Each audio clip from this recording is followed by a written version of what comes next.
I've had multiple failed businesses just growing up. There's different things that I can take away from every failure that I've had. Like, oh, sorry, my dogs are barking like crazy. No worries. Yeah, so I've had businesses where I started where because I started an early SaaS company, and we had a really great launch, a really good product, but ended up not working out because of the legal aspect of it. We didn't really consult my legal team on like data privacy, for example, things like that. And when we released it, it was a little bit too late, where there was like a leak, and then people that were using it weren't very happy with us. So that's like a really early learning experience that I had to like deal with in the hard way.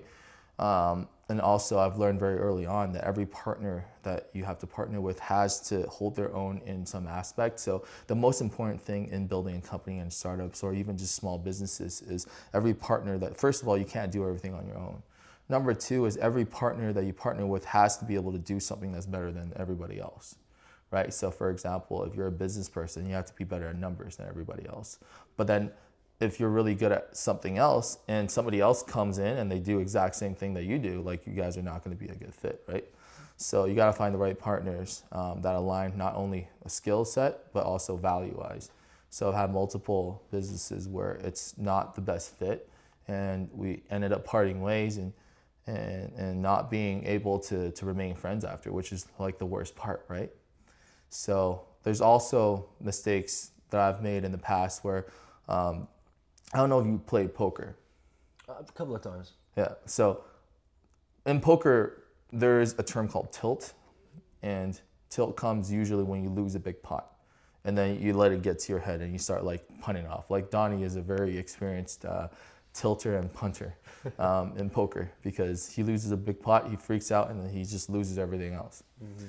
There's also I'm very good at not tilting when I'm down. Like, when I lose a big pot, I'm really good at just remaining calm and collected, and being more analytical, and just playing my game and not being affected, because I'm pretty disciplined in that way. But I've made multiple mistakes when I'm up, what we call winner's tilt, which is when you have a very successful event, or you did something really well, and then you're really proud of yourself. And sometimes you let that get into your judgment, and you make mistakes based on you having the wrong estimation of your abilities, or with the current resources at hand, and underestimate the challenges and the risks that you're taking.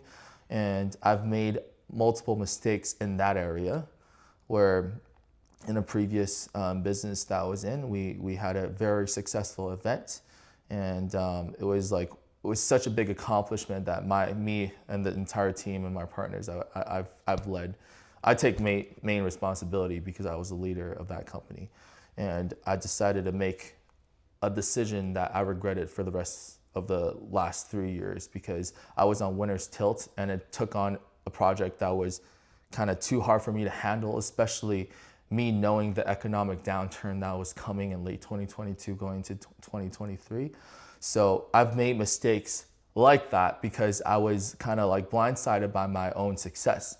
And it was so bad that it screwed with my mental health, because my whole identity was kind of like in question. I was very proud of my decision-making ability, and the fact that I felt like all the signs, all the red flags are there, and I ignored them all because I was so tilted from my previous success.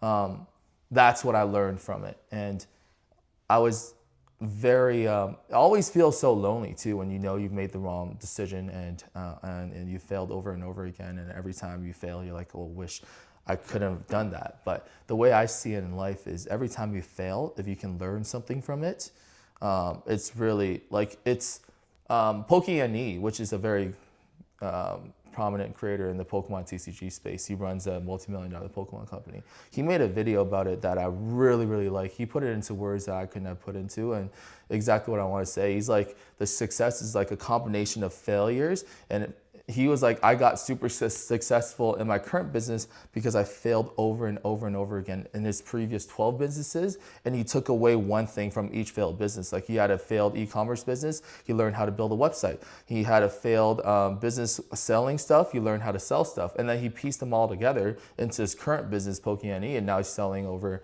I believe $3-4 million a year worth of Pokemon products, right? Which is a very successful business. So I kind of have the same outlook in life.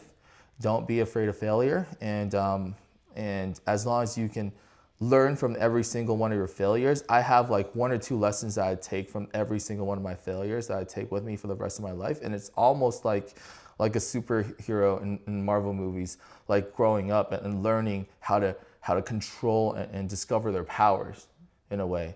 So I know you're a video game guy. I don't know if that analogy is appropriate, but yeah, don't be afraid of failures. Everybody that you see, people that are way more successful than I am, have failed like in spectacular fashion, way worse than I did.